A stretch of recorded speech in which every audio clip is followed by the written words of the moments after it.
Presidente, gravação iniciada. Muito bom dia, estamos iniciando as sessões da quinta-feira da segunda turma, quarta Câmara da primeira sessão do CARF.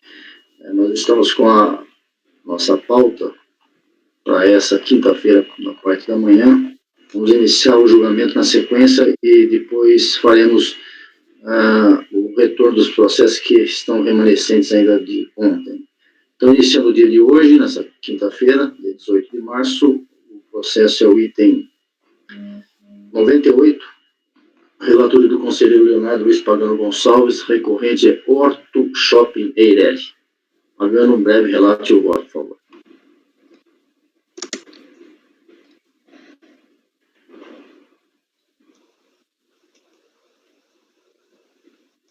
Você está sem microfone, Pagano. Pronto, presidente, estou aqui. Bom, esse daqui é um processo de exclusão do Simples Nacional. Tá?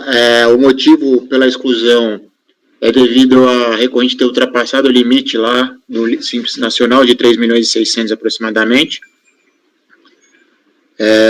O que ocorre foi que a fiscalização constatou aqui um grupo econômico formado por várias empresas do Simples Nacional. A fiscalização as desconsiderou devido a alguns fatos constatados por ela, juntou o faturamento de todas e decidiu que teria ultrapassado o limite de receita para que se possa ficar no Simples Nacional.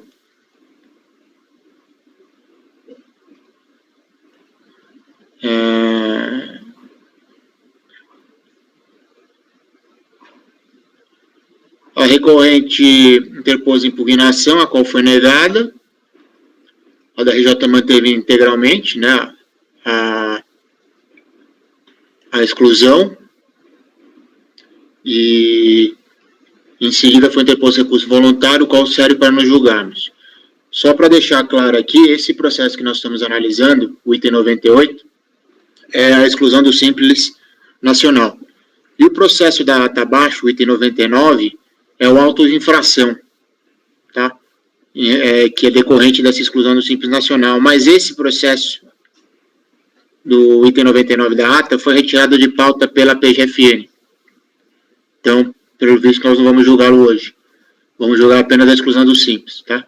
A exclusão do Simples aqui, por último detalhe importante, ela se deu inicialmente por uma fiscalização decorrente de contribuição previdenciária, porque a fiscalizada ela ficava transferindo os empregados de empresa para empresa sem apresentar rescisão contratual, né,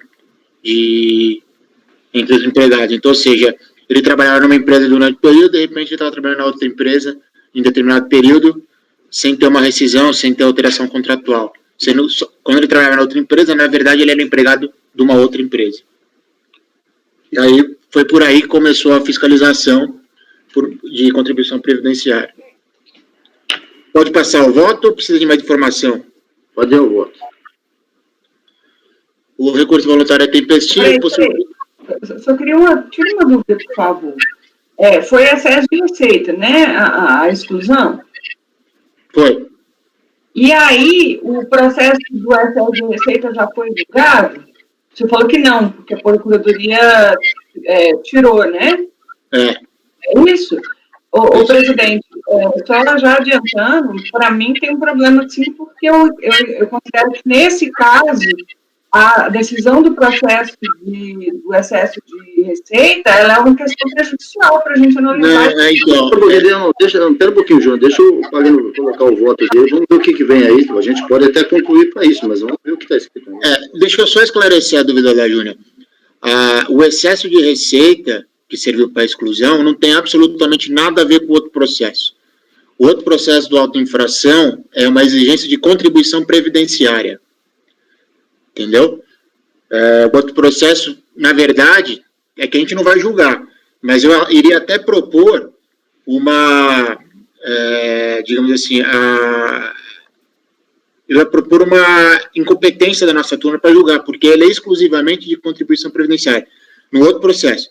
Então, assim, a primeira parte do meu voto, depois a gente vai analisar o mérito, tudo certinho, era de que nós não temos competência, e sim a segunda turma, porque ele era um auto de infração de contribuição previdenciária decorrente da exclusão. Então, primeiro foi feita a exclusão e depois foi lavrado um auto de infração exigindo contribuição previdenciária retroativa de todo o período que ela foi excluída. Entendeu? Então, assim, eu não vejo... E o auto de assédio e receita, então, já foi julgado? Não. Aqui o que aconteceu foi exatamente isso. A fiscalização desconsiderou as empresas, ela considerou como se ela fosse interposta à pessoa e somou a receita bruta de todas nesse processo de exclusão. Vamos lá, Pagano. O recurso é tempestivo e possui os requisitos previstos na legislação, motivo pelo qual deve ser admitido. Trata-se de exclusão da recorrente do Simples Nacional, devido à sua receita bruta ter ultrapassado o limite previsto em lei. A fiscalização entendeu que a recorrente, na realidade, era um grupo econômico de fato irregular e decidiu somar a receita de todas as 12 empresas do grupo, para então excluí-la do Simples por ter ultrapassado o limite de receita bruta previsto em lei. Para a fiscalização, a recorrente teria dividido a empresa em várias outras empresas para repartir o faturamento, receita bruta, e não ultrapassar o limite previsto em lei para poder manter o Simples Nacional. Ou seja, como muito bem resumido pelo acordo recorrido, o auditor fiscal considerou que as empresas, embora formalmente constituídas, atuam em realidade como um empreendimento único e que a estrutura societária adotada teve por objetivo a redução de uma carga tributária ao dividir o faturamento total da empresa como um todo em subfaturamentos segmentados por setores de um único empreendimento, o que afronta a Lei 123 de 2006. Foi constatado e apresentado nos autos os seguintes fatos relativos ao entendimento fiscal de que na verdade, o grupo econômico era um empreendimento único. Eu preciso ler para vocês entenderem. Conforme representação interna para exclusão do Simples Nacional, a Horto Shopping e as empresas listadas no item 1.2 da representação compõem o grupo econômico de fato em razão das seguintes constatações. A administração das empresas passa pelos integrantes das famílias Albuquerque e Delamarque, conforme o histórico da composição societária das mesmas. A relação parental dos sócios, marido, esposa e filhos, e as datas de suas respectivas inclusões e exclusões nos contratos sociais evidenciam que houve revezamento de sócios nos quadros sociais e na própria administração das empresas, conforme subitem 7.1. Existência de reclamatória trabalhista proposta por ex-funcionário em 2013, na qual informa ter sido admitida pela empresa Horto Shopping em 2004 e posteriormente em 2006 transferida para a Hortocom Limitada, sem a rescisão contratual. Nos autos da citada reclamatória trabalhista, o preposto da reclamada admitiu a existência de grupo econômico entre as empresas reclamadas.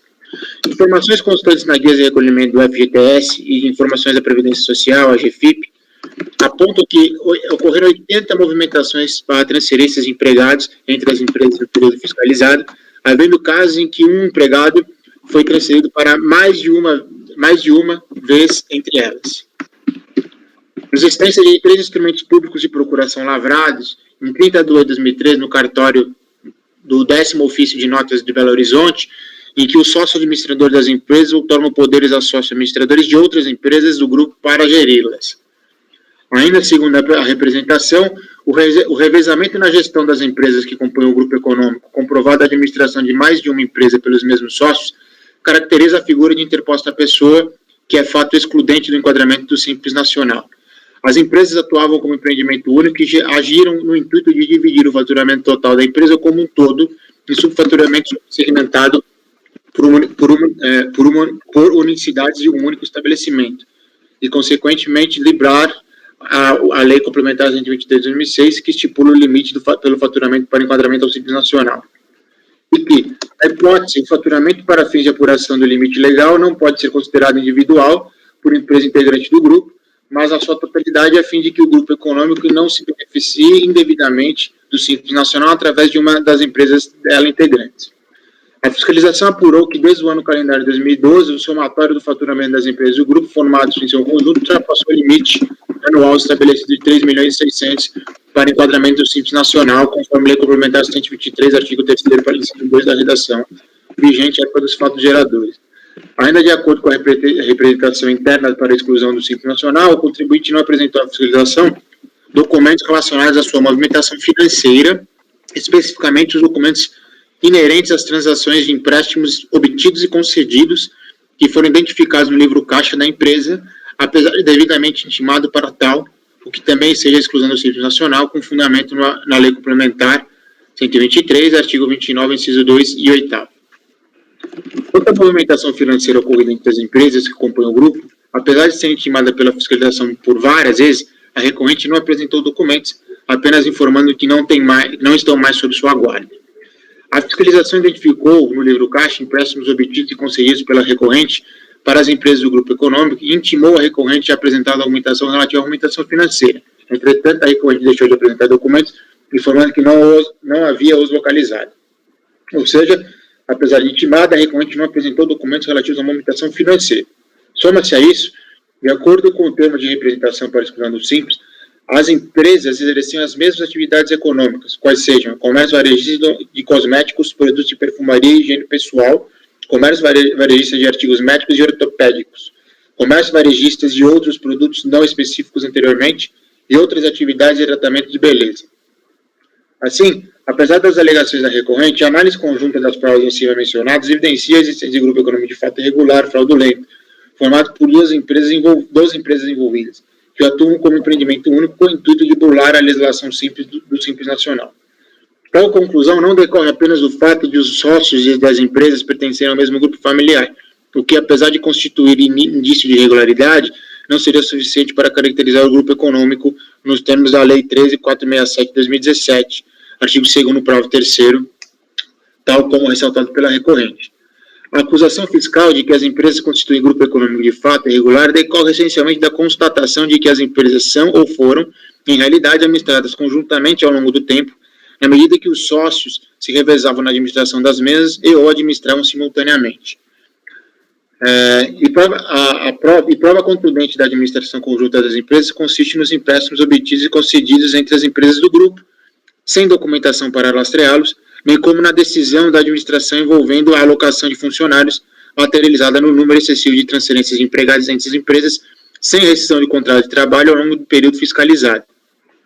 Tal como ressaltado pela fiscalização, trata-se de procedimento corriqueiro que mostra a ligação entre as mesmas como se fosse o estabelecimento de uma empresa. Nesse ponto, inclusive, conforme acima demonstrado, a própria empresa registrou algumas transferências em GFIP com o código N1, que é específico para a transferência de empregados para outros estabelecimentos da empresa.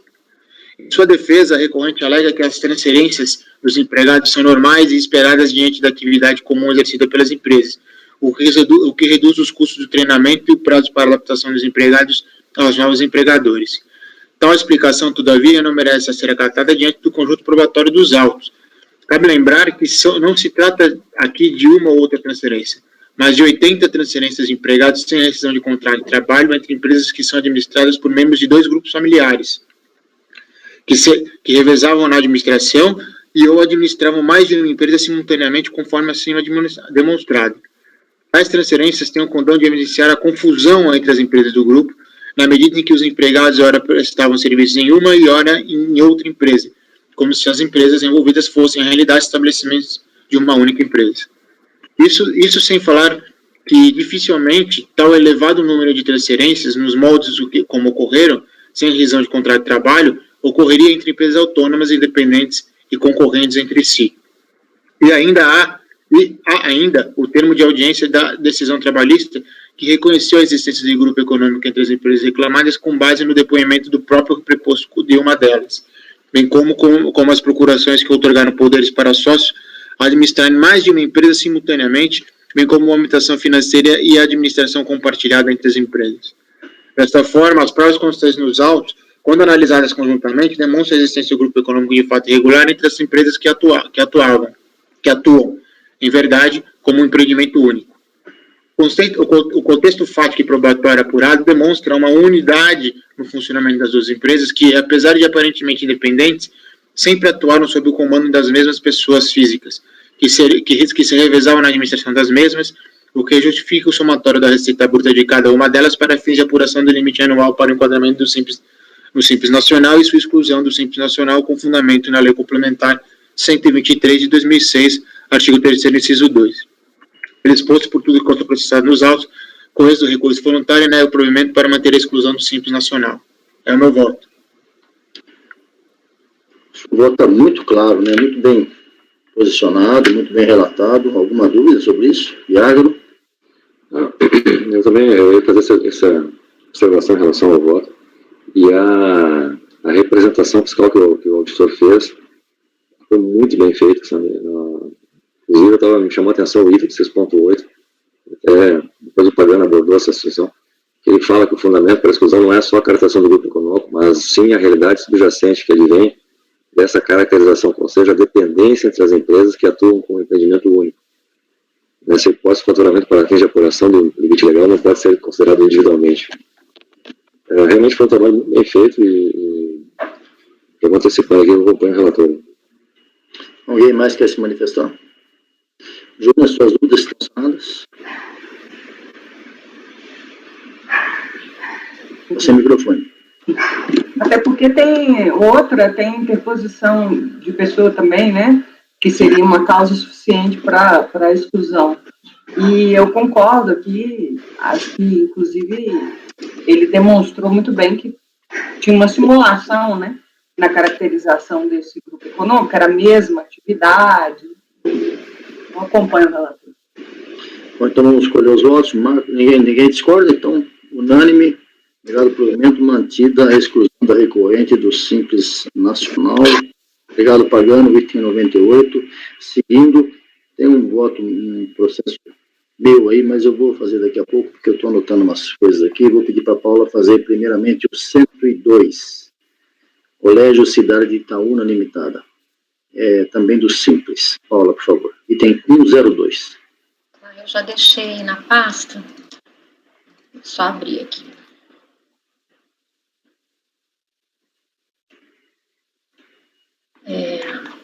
Bom, vou direto para o voto, que está a folha 5. Eu conheço do recurso voluntário, que ele atende os pressupostos de admissibilidade, e esse processo, ele trata exclusivamente de auto de infração para cobrança de IRPJ e contribuição social, e eu trago os montantes aí nesse quadro descritos.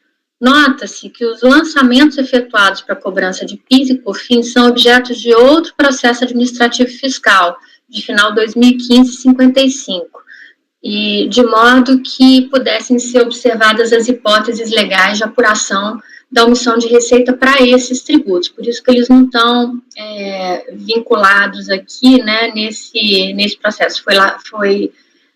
Eles são objeto de outro processo. A lavratura do auto de infração para cobrança de IRPJ e contribuição social se deu em razão da exclusão da recorrente do Simples Nacional, por ter essa incorrido na hipótese de exclusão prevista no inciso 9º do artigo 29 da Lei Complementar 123, ou seja, por ter o valor das suas despesas pagas superado em 20% o valor dos ingressos de recursos no mesmo período. Os efeitos da exclusão se iniciaram a partir de 1º de janeiro de 2010 e se estenderam por 3 anos calendários seguintes, nos termos do ato declaratório número 4 de 2015. A recorrente, em sua defesa, alegou que, muito embora não tenha apresentado seus livros de área e razão, o arbitramento do lucro, tal como foi realizado, não é razoável e proporcional, sendo inconstitucional, vez que o fisco pôde identificar a receita bruta da recorrente a partir das informações prestadas por ela em suas GFIPs e declaração de imposto de renda anual. A retroatividade dos efeitos da exclusão ferem o artigo 5º, inciso 34 e 40 da Constituição Federal de 1988, bem como os artigos 105 e 106 do CTN. Terceiro, que a multa de 150% deve ser cancelada ou diminuída ao patamar de 75%, pois não houve dolo. O que se poderia admitir é que as informações prestadas ao fisco foram somente inexatas, mas não foram prestadas com o fito de sonegação. E quarto, pugna pelo afastamento da responsabilidade solidária do sócio cotista Diogo Ranier Alves Soares, vez que esse não possuía nenhum poder de administração à frente da referida sociedade, situação reconhecida pela autoridade coatora no seu relatório às folhas 82, quando faz a identificação dos responsáveis e suas respectivas funções, e a dos responsáveis da recorrente.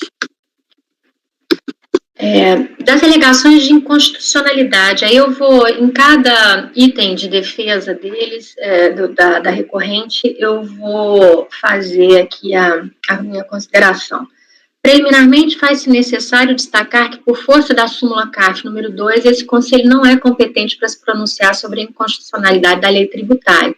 Por esse motivo, não podem ser conhecidos os argumentos da recorrente que pleiteiam o afastamento de lei válida e vigente por serem inconstitucionais, tais como a aplicação do artigo 51, inciso 7º da Lei 8.981 de 95, regulamentado pelo artigo 535, inciso 7º do Decreto do Rio de 99, para arbitramento do lucro, e a aplicação do parágrafo 1º do artigo 29 da Lei Complementar número 123 de 2006, que estabelece os efeitos da exclusão da recorrente do Simples Nacional.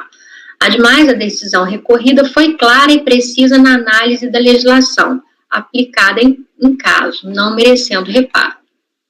Quanto à qualificação da multa, a recorrente se insurge quanto à sua aplicação, no caso, por entender que não houve dolo, mas tão somente a entrega de informações inexatas e incompletas à fiscalização. Ocorre que a qualificação da multa se deu em razão da fiscalização ter entendido que a recorrente agiu com dolo quando, durante todo o período em que utilizou-se dos benefícios de ser optante do Simples Nacional, de janeiro de 2010 a dezembro de 2012, declarou em suas DASNES receitas em valores inferiores aos dos salários declarados em suas GFIPs, conforme demonstrado na planilha Receitas e Salários, anexada ao relatório fiscal, o que caracteriza a hipótese de omissão de receitas. Alega também a fiscalização que, embora tenha sido intimada a apresentar os livros Diário e Razão ou livros Caixa e as folhas de pagamento dos empregados, a recorrente não fez, com o intuito de impedir ou retardar o conhecimento dos fatos geradores por parte da autoridade fazendária, o que, em tese, caracteriza o crime de sonegação descrito no artigo 71 da Lei 4.505 de 64. Não obstante o disposto na súmula CARF vinculante número 25, que estabelece que a presunção legal de omissão de receita ou de rendimentos por si só não autoriza a qualificação da multa de ofício, sendo necessária a comprovação de uma das hipóteses dos artigos 71, 72 e 73 da Lei 4.502, de 64, entendo que, nesse caso, diante de reiterada prática de omissão de receitas verificados pela fiscalização no período, não é possível crer que houve engano por parte da recorrente que pudesse fazer essa conselheira crer que se trata de um simples caso de omissão de receitas. Por esse motivo, entendo correta a qualificação da multa nesse caso. Da responsabilidade solidária. Por fim, a recorrente se insurge contra a responsabilização solidária apenas em relação ao sócio cotista Diogo Rainier Alves Soares, alegando que esse não possuía nenhum poder de administração à frente da referida sociedade e, portanto, não deveria ser responsabilizado por atos de administração. Pois bem, analisando-se o relatório fiscal, verifica-se naquele instrumento não foi imputada a responsabilização solidária aos sócios da recorrente, uma vez que não foi apontada a conduta individualizada de cada um na medida de sua contribuição para a sonegação fiscal constatada e tampouco foi indicado o respectivo enquadramento legal para a responsabilização solidária de cada um, ou de cada sócio. Compulsando-se os autos, há, todavia, um termo de responsabilização solidária, mas apenas em relação ao senhor Adilson Alves Pereira.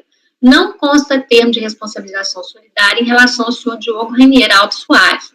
Como não houve qualquer menção à responsabilização do senhor Adilson Pereira no recurso voluntário, essa matéria restou, portanto, preclusa. Conclusão. Diante do exposto, voto por não conhecer das matérias de cunho constitucional e negar provimento ao recurso voluntário para manter a qualificação da multa conforme aplicado.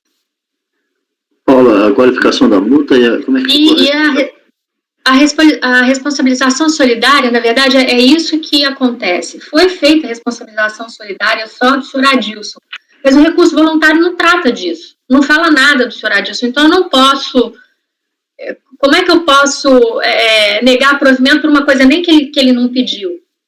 Mas a DRJ manteve a responsabilização? Deixa-me ver aqui. Eu acho que a DRJ nem falou sobre isso, mas deixa eu entrar aqui.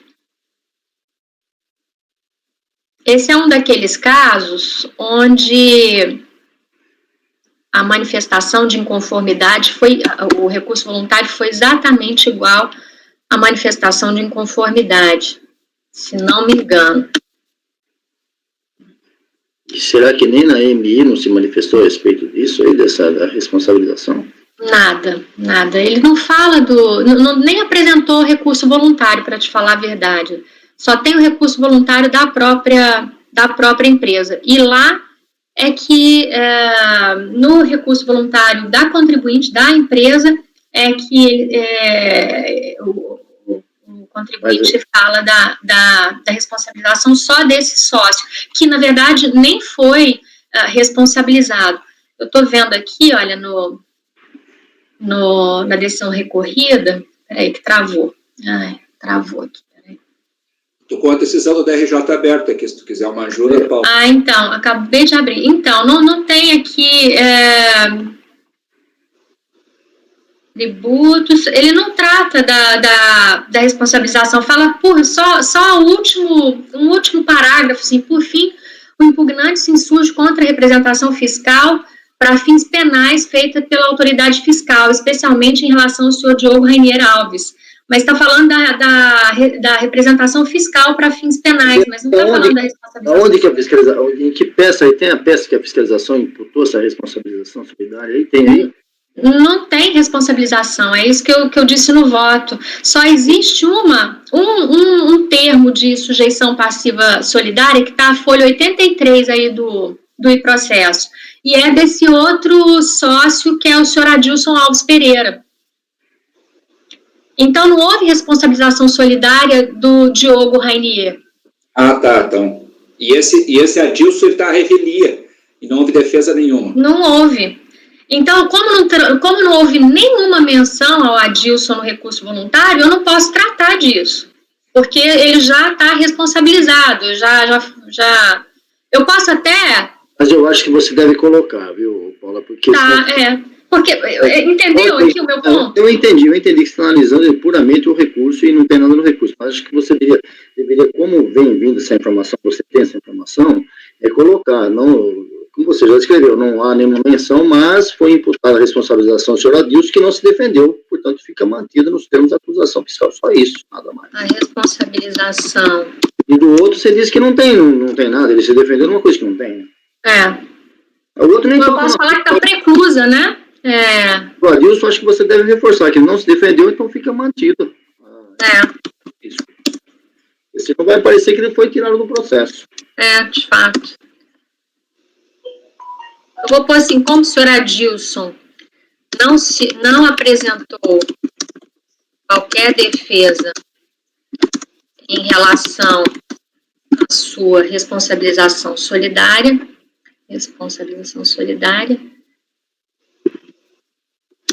esta matéria se encontra preclusa. E fica mantida a responsabilização, a gente tem que colocar, né? Tá. Ok? Alguém quer se manifestar? Ele é o Evandro. Evandro acho que saiu. Não saiu. Eu estou aqui. Então tá. Isso tá com todo o cheiro de que esse Adilson aí foi solidarizado, aí foi o laranja solidarizado. O lançamento e a qualificação da multa.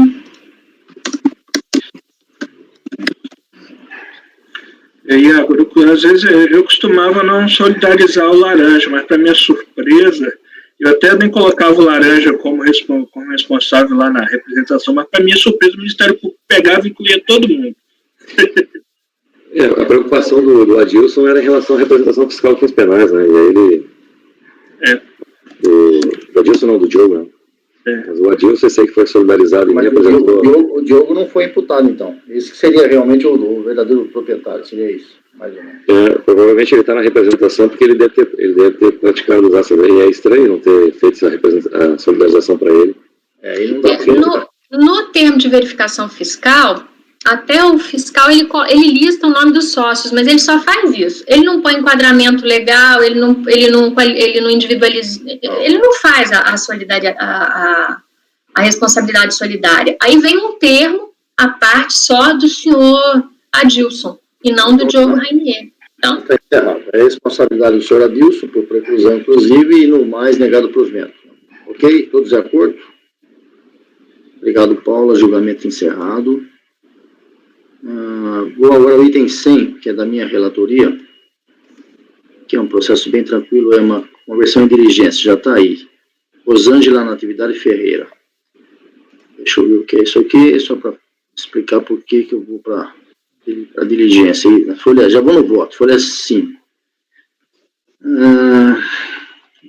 Basicamente, o quadro, no finalzinho da folha 5, o quadro estampado é o seguinte: o contribuinte foi excluído do simples em razão de débitos previdenciários não suspensos. Então, está aí a reprodução.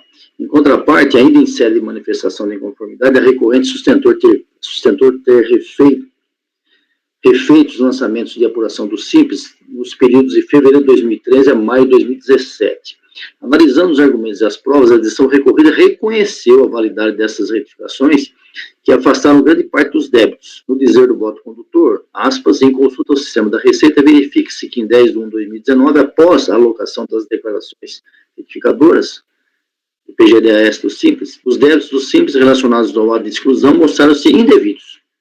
Fechou aspas, o que prima facie sustentaria os argumentos da defesa e validariam a sua manutenção no regime simplificado. Porém, como também atestou a decisão ACO, aspas, no entanto, os débitos previdenciários apontados no ato de exclusão permaneceram pendentes de regularização, que, como demonstra o relatório complementar da situação fiscal do contribuinte juntado às folhas 68, fecha aspas. Aí eu consultei essa referida indicação das folhas 68 e mostrando o seguinte quadro, aí os valores. No seu recurso voluntário de folha 84, a recorrente sustentou peremptoriamente o seguinte: estar juntando ao recurso as guias, as GPS de débito que geraram a exclusão do regime devidamente recolhidas, dentre elas a do mês de competência 0216, se vocês olharem em cima, é o que tem maior valor, né? 300 e poucos reais, cujo pagamento feito no vencimento não consta nos sistemas da Receita.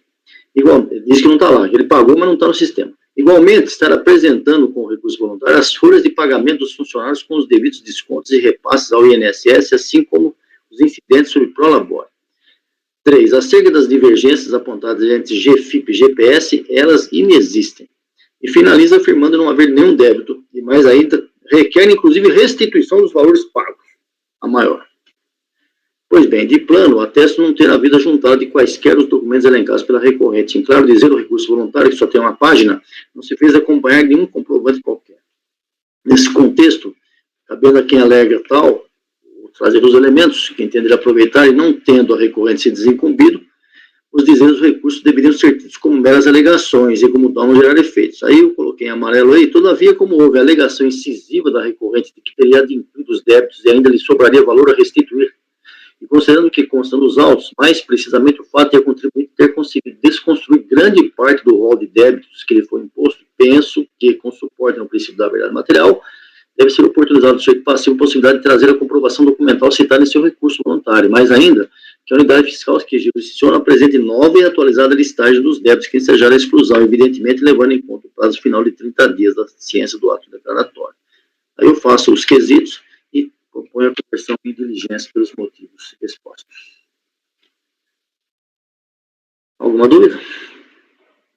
Marco, que é sempre meio, assim, toma certo cuidado, se o contribuinte não trouxe nada dele, mas eu acho que aqui, como ele tinha um rol de débitos gigantesco, ele retificou lá os valores e aceitaram, então o que ele está alegando aqui pode ter sentido também, né? Então, vamos ver. É isso. Todos de acordo? Convertido em diligência, julgamento encerrado, item 100. Continuando, item 103 da minha relatoria ainda. É Eriti Representações Limitada. O voto já está aí.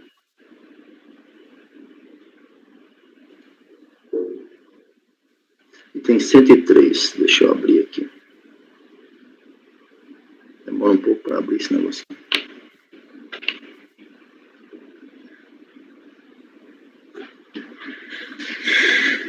Está aí. Eriti Representações. Já vou direto ao voto. Se qualquer dúvida, eu volto ao relatório. Item folha 5.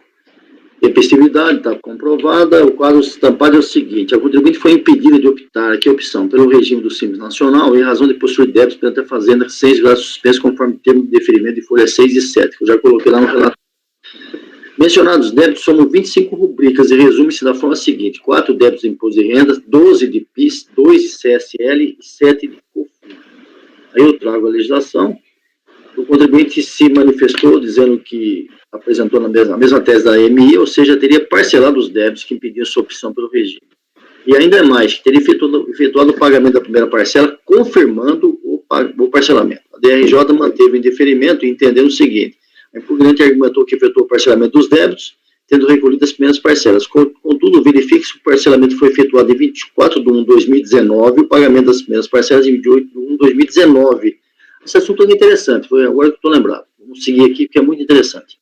Após o prazo legal. Então, a DRJ falou: olha, você parcelou sim dia 24, mas pagou dia 28 fora do prazo. Pois bem, compulsando os autos, vê-se que as alegações da recorrente de que teria formalizado o parcelamento dos 25 débitos listados no termo de indeferimento, mais um de multa, e o pagamento da parcela inicial se confirmam. Veja-se nas folhas 4/5. Eu trouxe a confirmação, os valores, os débitos, que bate exatamente o que está no termo de indeferimento, que eu reproduzo logo abaixo aí, ó. Tudo aí.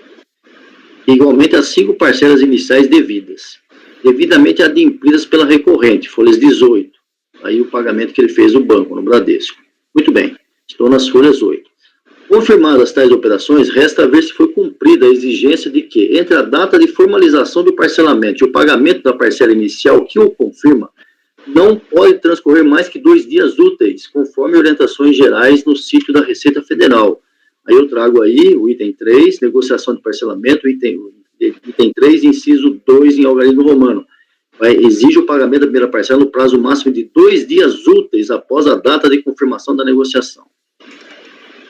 Continuando, no caso, a formalização deu-se em 24 de 1, quinta-feira, e os pagamentos das parcelas dos 5 tributos ocorreram em 28 de 1, segunda-feira seguinte, conforme acima reproduzido, que mostra o transcurso de 2 dias úteis como exigido pela administração tributária.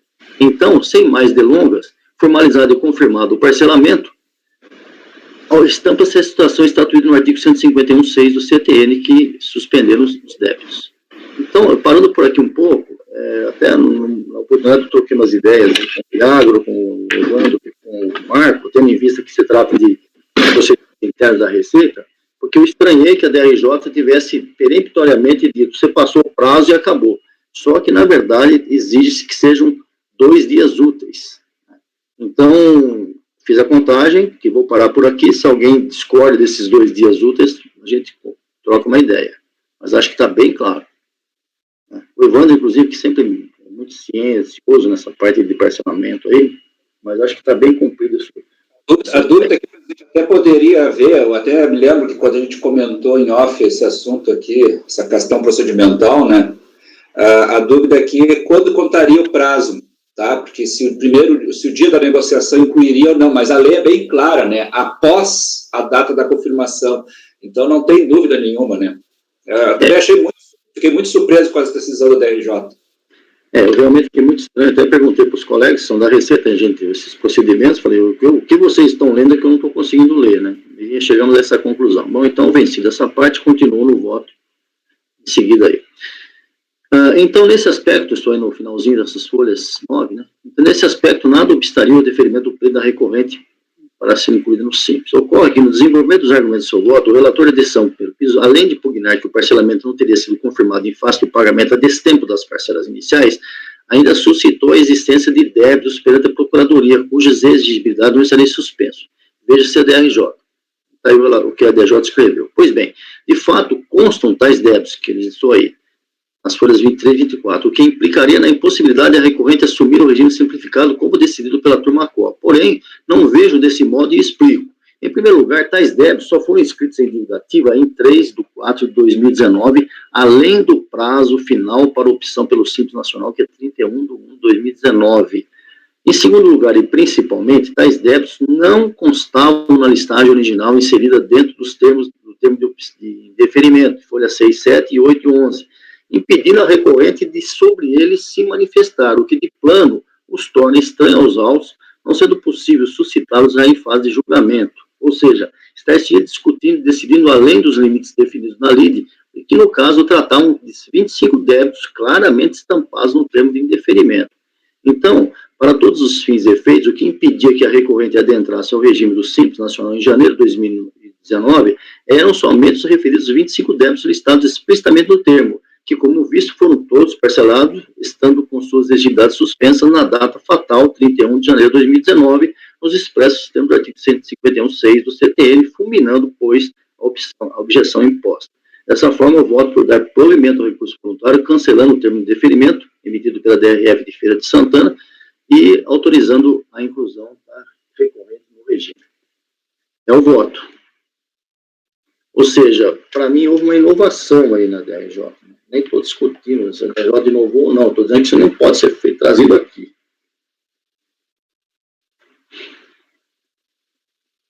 É bom que vocês olhem aí, podem conferir, acho que é interessante. Posso ter passado por cima, sem não ter visto o que vocês podem estar enxergando aí.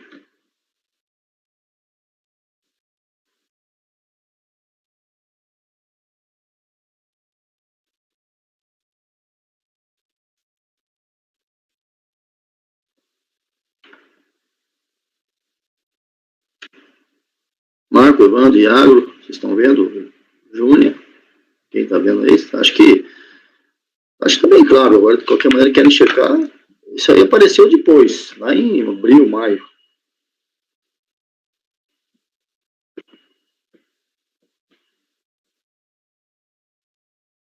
Vista em mesa?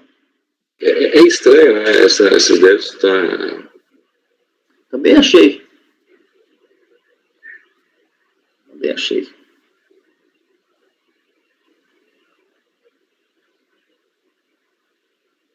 Querem deixar em aberto isso aí para olhar melhor? Deixamos em aberto. Não precisa, da minha parte não precisa. Tranquilo? Minha parte também não. Então tá. Então, por unanimidade, dado o provimento mantendo a recorrente no regime do Simples Nacional. Mantendo não, permitindo a sua entrada. Julgamento encerrado. Continuando, item 104, Júnior, a sua relatoria, Vair da Silva Cota, ou Costa, aqui está escrito Costa, Cota. Com você, Júnior, 104. Desculpa, estou sem som aqui. Vamos lá.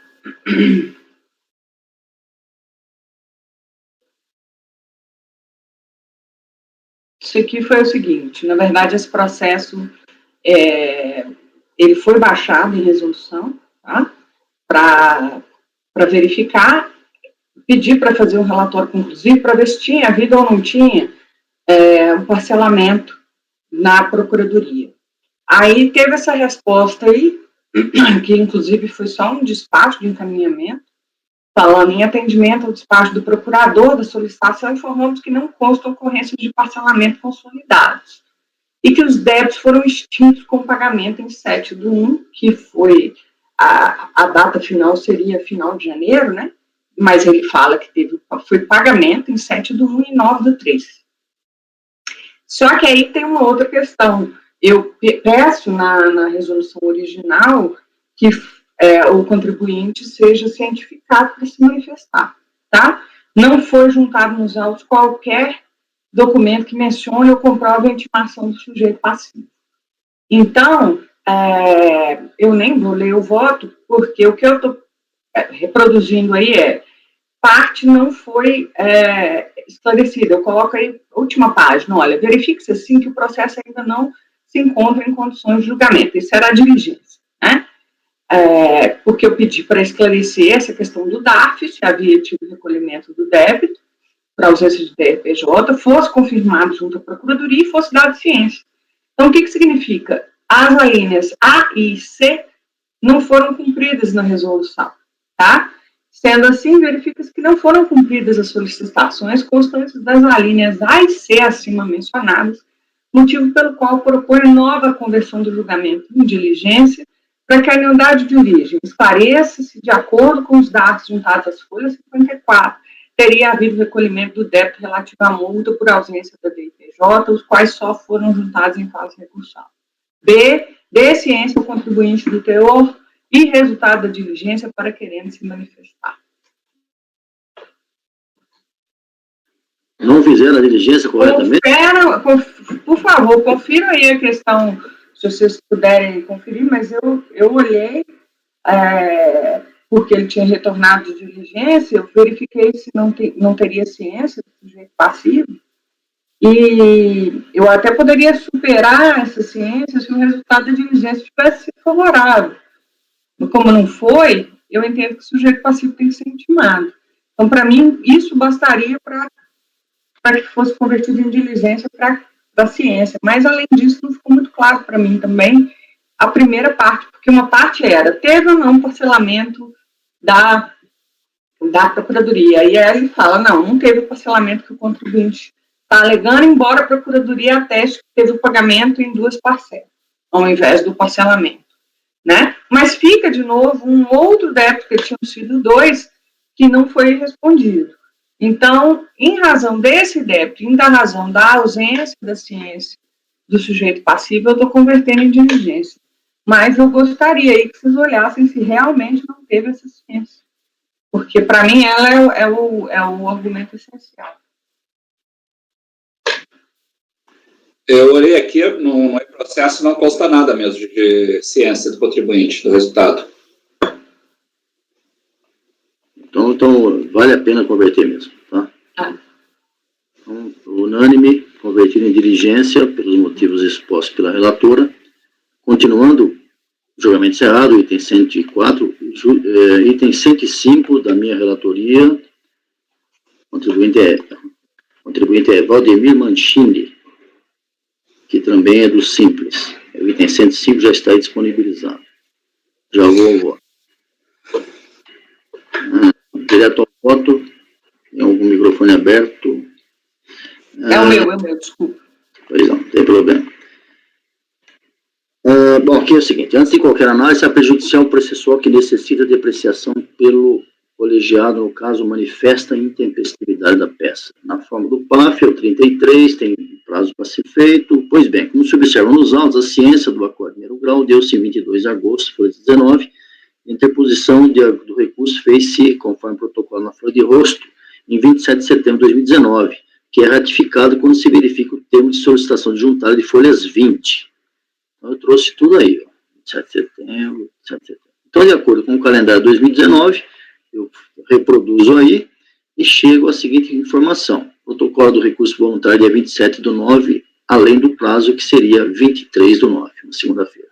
Atente-se que a autoridade preparadora da DRF de Londrina já alertava para esse quadro de intempestividade. Então, está aí o que vem o despacho nos próprios autos. A contribuinte alega a tempestividade, informando que a data de ciência do acordo de manifestação de conformidade é diversa daquilo que consta no aviso do recebimento do correio.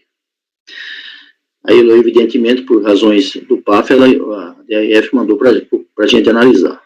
Com relação ao que está assentado pela autoridade preparadora e que teria sido suscitado pela recorrente, destaco inexistir nos autos quaisquer documentos ou mesmo indícios do que foi levantado pela contribuinte, ou seja, de que a data da ciência do acordo seria divergente daquele do AR, revelando-se assim infrutíferas tais alegações.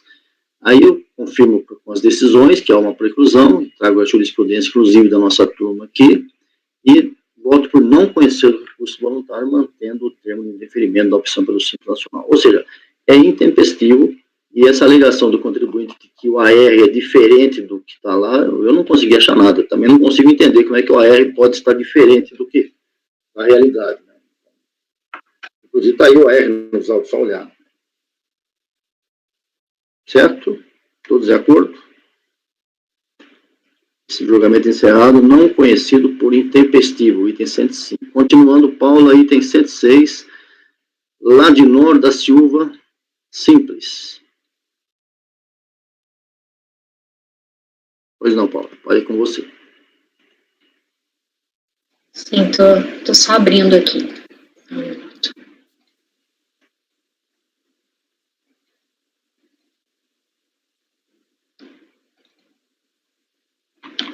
Eu vou direto para o voto, tá? Folha 3, já no item 2, aí, quando eu começo a tratar. O objeto do presente processo é o indeferimento do pedido de inclusão da recorrente no regime de tributação do Simples Nacional, formalizado em 31 de janeiro de 2019, em virtude da recorrente possuir débitos sem exigibilidade suspensa com a Fazenda Nacional. conforme disposto no artigo 17, inciso 5º da Lei Complementar 123 de 2006, é vedado o recolhimento de tributos no regime do Simples Nacional a empresas que possuam débitos com o INSS ou com as fazendas públicas federal, estadual, municipal, cuja exigibilidade não esteja suspensa. Em sede de recurso voluntário, a recorrente alega que quitou os débitos indicados no termo de indeferimento no valor de R$ 500, referente à multa por atraso na entrega de DCTF no período de apuração de 22/7/2016. A decisão recorrida, contudo, constatou que a recorrente não recolheu os acréscimos legais devidos, no valor de R$ 19,70, e por isso ainda possuía débitos com exigibilidade não suspensa, motivo pelo qual denegou seu pleito. Compulsando-se os autos, verifica-se que o pedido de inclusão no Simples Nacional foi realizado em 31 de janeiro de 2019 e no pagamento de DARF no valor de R$ 500 foi efetuado em 22 de janeiro de 2019, ou seja, antes do pedido de inclusão no Simples Nacional. O termo de indeferimento foi registrado em 15 de fevereiro, indicando que a recorrente ainda possuía débito já quitado, de R$ 500 e não de R$ 19,70, saldo restante após o pagamento do débito pela contribuinte. Apenas após a prolação do acórdão que manteve o indeferimento do pedido de inclusão, que foi prolatado em 6 de setembro de 2019, é que a recorrente teve conhecimento do valor real do débito e, consequentemente, do motivo do indeferimento do seu pleito. Entendo que o fato de o termo de indeferimento constar equivocadamente o valor do débito em aberto pela contribuinte é motivo de sua anulação. Isso porque os atos administrativos devem ser devidamente motivados, de modo a oferecer ao administrado contribuinte a possibilidade de impugná-los. Tal direito do contribuinte é o que garante o exercício do contraditório e da ampla defesa, princípios norteadores não apenas de todo o sistema jurídico brasileiro, mas também das decisões administrativas. Poder-se argumentar que tal erro seria irrelevante para a inclusão da recorrente no regime do Simples Nacional, dado que a mesma não teria a oportunidade de sanar as irregularidades apontadas no termo de indeferimento em comento. Todavia, tal entendimento não merece prosperar. É que também não se pode admitir que, após a negativa de admissão do contribuinte no Simples Nacional, não tenha o mesmo direito de sanar quaisquer irregularidades que, porventura, fossem identificadas após a análise de seu pedido de ingresso pela autoridade fiscal, de modo que o ato atenda ao interesse público. Ora, o interesse público, no caso das admissões ao regime do Simples Nacional, é oferecer a microempresas e empresas de pequeno porte tratamento diferenciado, simplificado e favorecido para cumprimento das obrigações tributárias, tanto principais quanto acessórias. Nessa esteira, destaca-se o entendimento exarado por meio do acórdão de final 001103, de relatoria da conselheira Edeli Bessa, assim emendado. Trago aí a emenda. Nesse caso, há que se fazer uma distinção importante que reforce o entendimento dessa conselheira no sentido de reconhecer a nulidade do termo de indeferimento.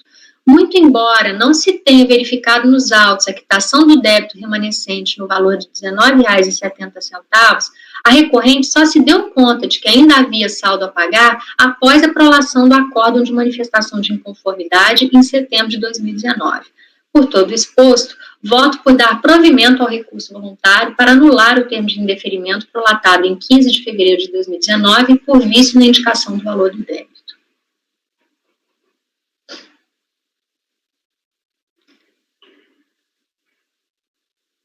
Estão analisando, vamos ver o debate, se alguém quer se manifestar.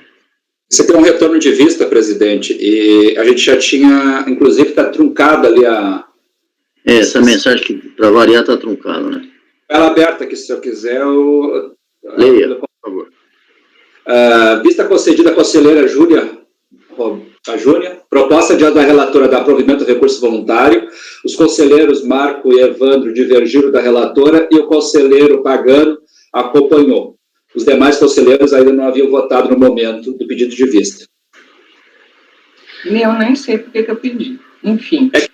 Essa matéria, eu me lembro da discussão, Júnia, tu queria refletir um pouco sobre essa posição da Edeli que a Paula está aplicando aqui.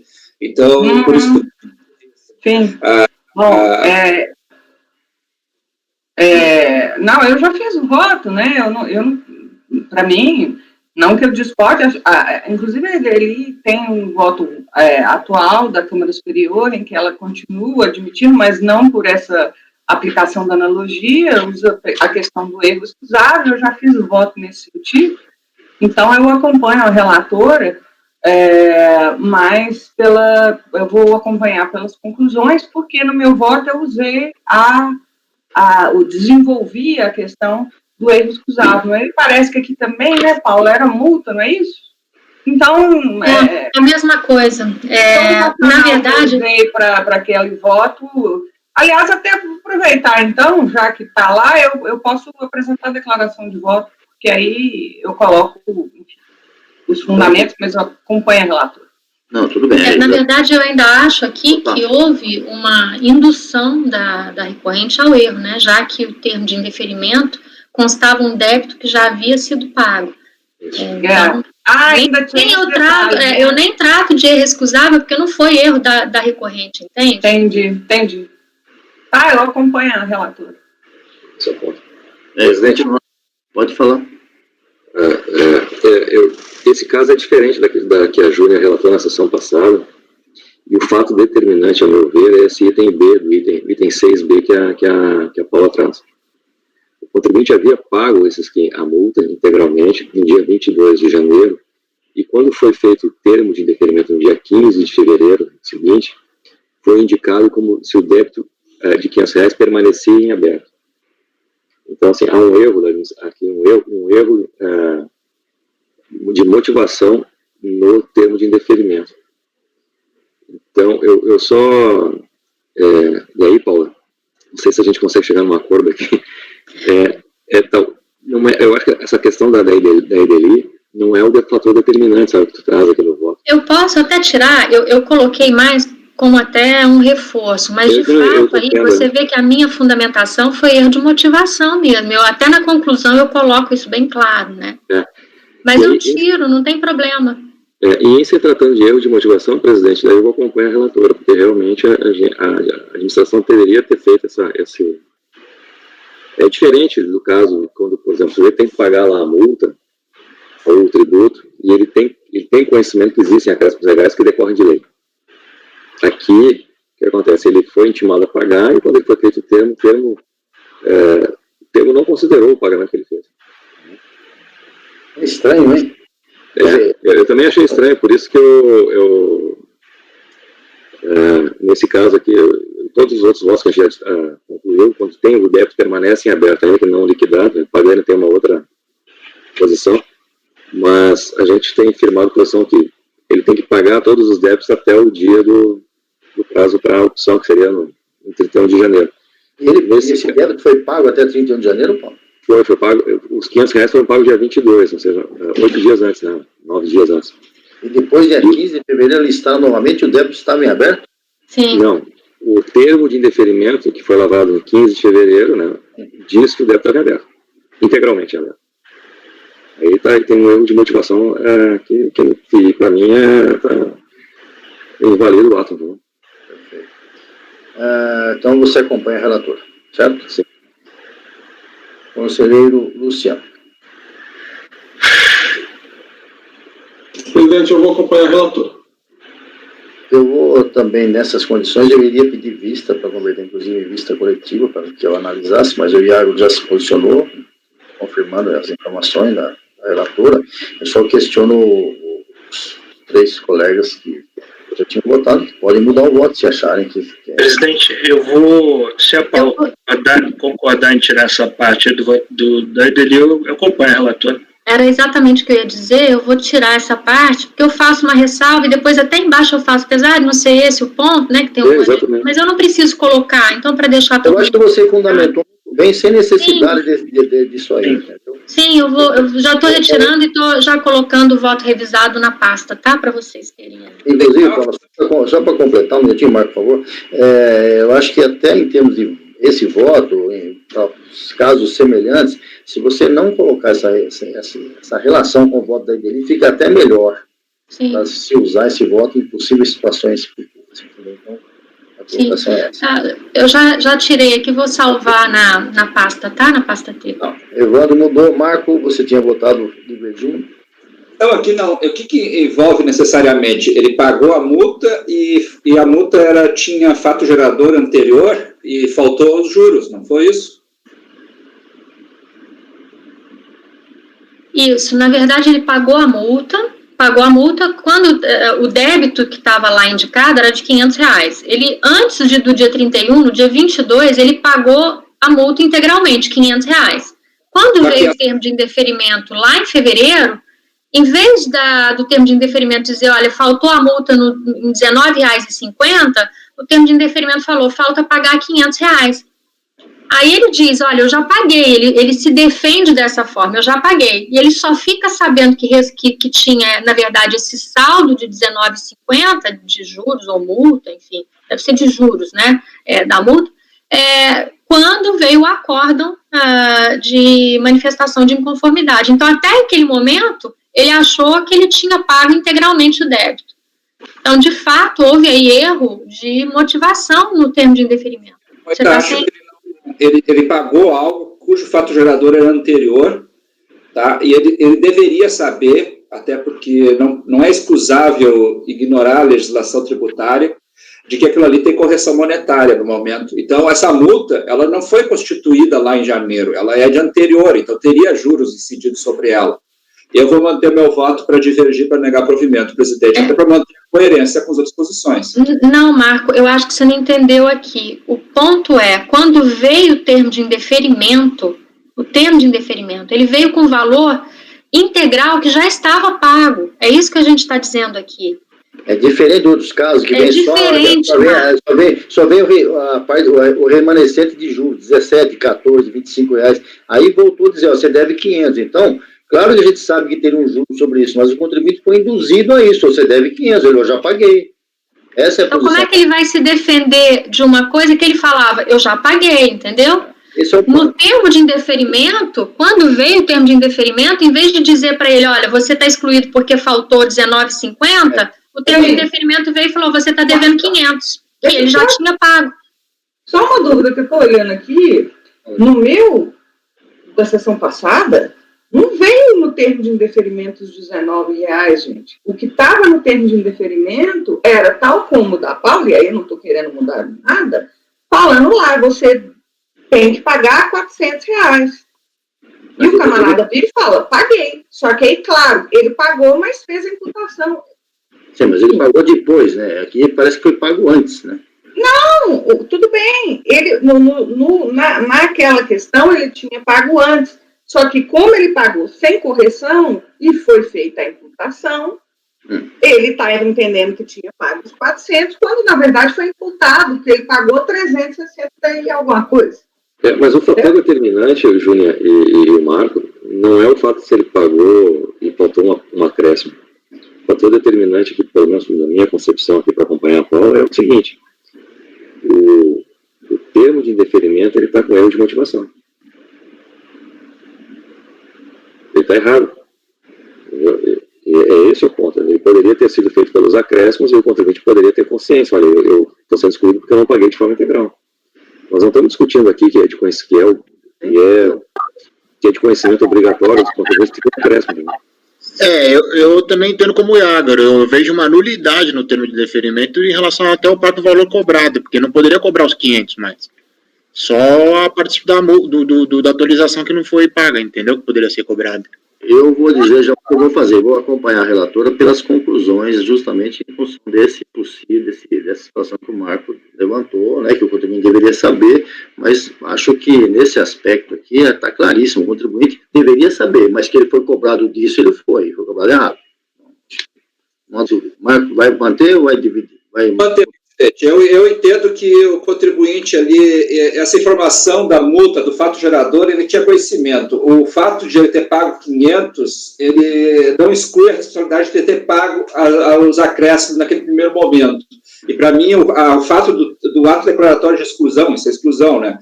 O ato declaratório de exclusão ter mencionado que ele não pagou os 500 é um problema de imputação. E aí... acho que é indeferimento. Indeferimento ou exclusão? Eu acho que é irrelevante o fato de ele depois ser cobrado os 500, até porque ele pagou errado. Então, o sistema não vai fazer a imputação automática. Então, eu entendo que ele falhou ao pagar a correção monetária devida. Marco, tudo bem, eu não estou querendo mudar a voto de ninguém, muito pelo contrário. Inclusive, eu disse que vou acompanhar pelas conclusões, mas acho que o que a Paula escreveu e que o Iago sustentou ali, ratificando, é no seguinte sentido: todo mundo sabe que o contribuinte deveria pagar 500 mais o juro, inclusive o contribuinte. Só que depois que ele pagou, e quando veio o termo de deferimento, a informação da autoridade tributária foi o seguinte: você não vai poder entrar no Simples que você deve R$500. A motivação está errada. Eu acho que isso é irrelevante. Ele não pagou os 500 mais a correção monetária no prazo de 30 de janeiro. É irrelevante, sim, irrelevante, e você está analisando em termos de recebimento, mas para pensar, você é intimado pelo seu condomínio aí a pagar R$450 e tem um juro, você paga R$450, depois vai lá, você não pagou o juro. Deferimento, presidente, o termo de deferimento foi emitido depois de 31 de janeiro? Sim, dia 15 de fevereiro. Em 31 de janeiro, ele deveria quitar todas as dívidas pagas. Aí, dia 14 de fevereiro, a autoridade tributária emitiu um termo dizendo que você não pagou, só que ele tinha pago. Bom, tudo bem. Evandro, você quer falar? Ele não pagou tudo. Tá bom, Marco. Evandro. Fala, Evandro. Eu tenho uma dúvida aqui. No caso, a Júnia... Tá ótimo, porque eu tô... A Júnia está acompanhando pelas conclusões, Júnia? Não. A Júnia, não, estou perguntando a Júnia. Não estou ouvindo não, Júnia, estou sem microfone. Não, eu estou acompanhando. Eu ia só colocar aqui por conta da ressalva que vocês fazem a esse voto da Ideli. Para mim, não teria. Então você não vai colocar a declaração de voto? A Paula já comunicou que ela vai Okay. Não vai, Paula, tirar isso aqui, então eu acompanho integralmente. A minha dúvida é essa, Ciccone, porque se você acompanhar, presidente, se você acompanhasse pelas conclusões e a Júnia fizesse a declaração de voto, acho que daria a entender que você estava usando as conclusões que a Júnia traria na declaração, mas esquece isso, vamos prosseguir. Então tá, Marco mantém, os demais acompanham a relatora, é isso? De acordo? Isso. Então, por maioria de votos, dado o provimento, mantendo permitindo a recorrente que adentre ao Simples. Seguindo, Marco, a relatoria sua, julgamento encerrado, item 106, item 107. Desculpa, doutor Paulo, só para dizer que eu tirei aquela jurisprudência e o voto já está na pasta com revisado, tá? Para vocês terem o conforto aí de ler. Muito obrigado. Item 107... Não, pena, Paula, porque eu acompanharia você de qualquer jeito nesse caso. Seguindo, item 107, relatoria do Marco, contribuinte é JRR Empreendimentos. Continuamos tratando do Simples. Marco. Já estou abrindo aqui. Já estava disponível?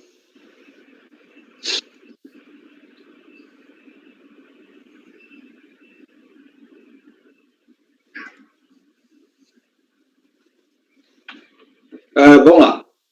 Do recurso voluntário, já vou direto ao voto. Conforme já relatado, o presente processo versa sobre a exclusão do Simples Nacional em virtude do contribuinte possuir débitos sem exigibilidade suspensa, fundamentado no inciso 5º do artigo 16 da 123. Os efeitos a partir de 1 de 1 de 2009.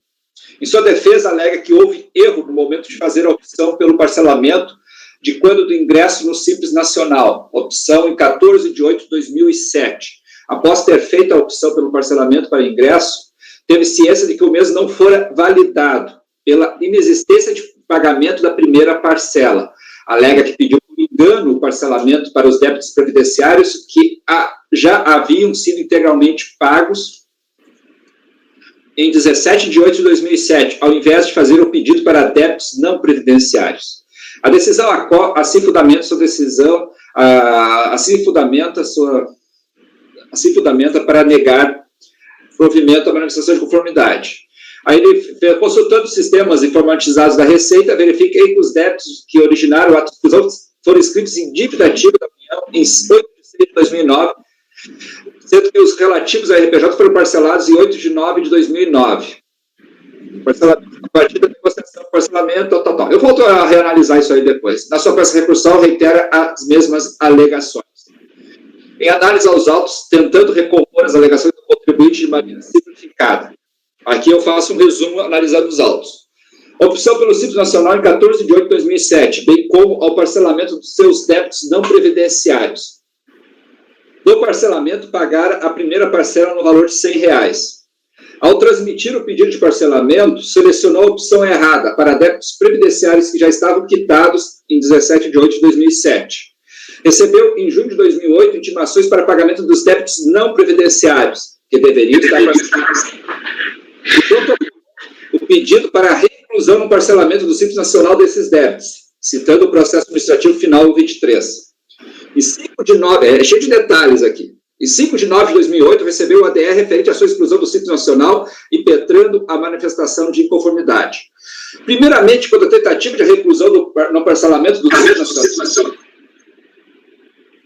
citado pelo contribuinte acima, processo 23, em pesquisa, verifica que o mesmo não foi dada razão ao contribuinte, estando já arquivado. Ou seja, a tentativa de reincluir esses débitos que ele incluiu erradamente, já, não foi dado razão para ele. E tendo que se aproveita tal decisão no processo final 23, do que tange a discussão do erro material alegado para pedido de parcelamento, não cabendo aqui rediscutir tal questão. Assim, o que resta nos autos são os valores de débitos não regularizados no prazo de 30 dias da sexta exclusão, em 5 de 9 de 2008, algo inconteste nos autos. A decisão a qual confirmou que os débitos foram inscritos em dívida ativa, não tendo se regularizados no prazo supermencionado.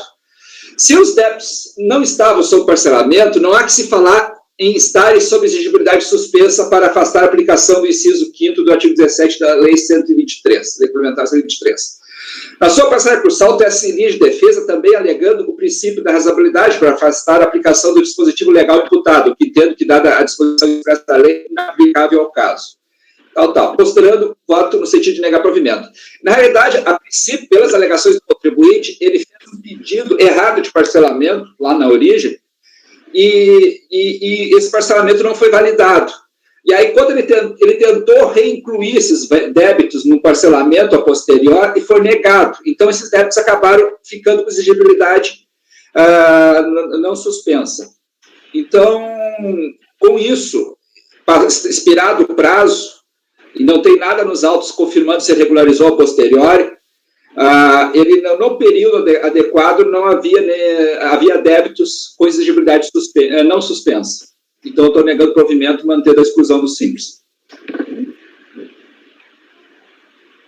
Alguém quer se manifestar? Desculpa, presidente, meu som está péssimo. Aliás, há muito tempo o som do meu computador é horrível. Está difícil escutar vocês com clareza. Pelo que eu entendi que o relator disse, não existiu nenhum tipo de pagamento a posteriori do prazo. Não existiu nada que suspendesse a exigibilidade posteriormente ao prazo, é isso? Para a tua tese, isso não está em nenhum momento nos autos, Pagano. Entendi, não tem pagamento, é isso que eu quero entender. Não pagou o débito integralmente, mesmo que seja posteriormente, ele não pagou. Desculpa, eu não escutei. Marco, está perguntando.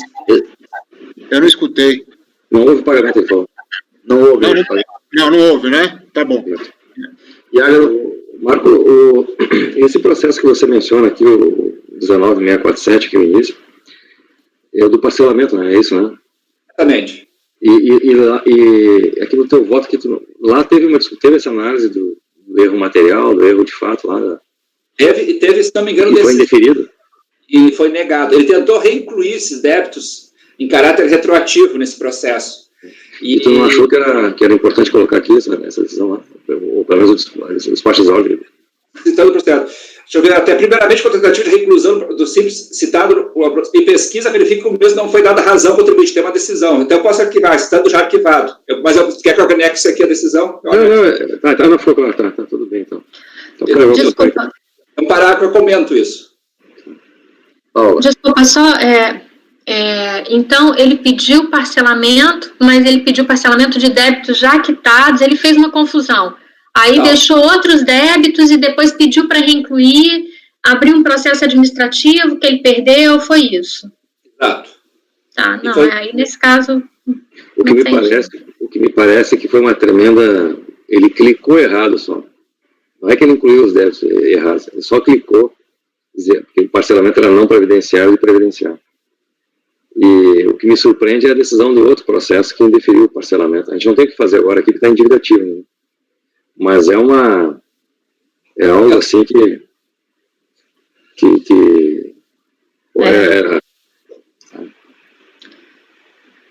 Agora, só como ele perdeu lá, a gente só tem que referendar aqui, mas que eu tem também... dívida ativa, né, Tom? Não tem jeito, mas... E aí, pessoal?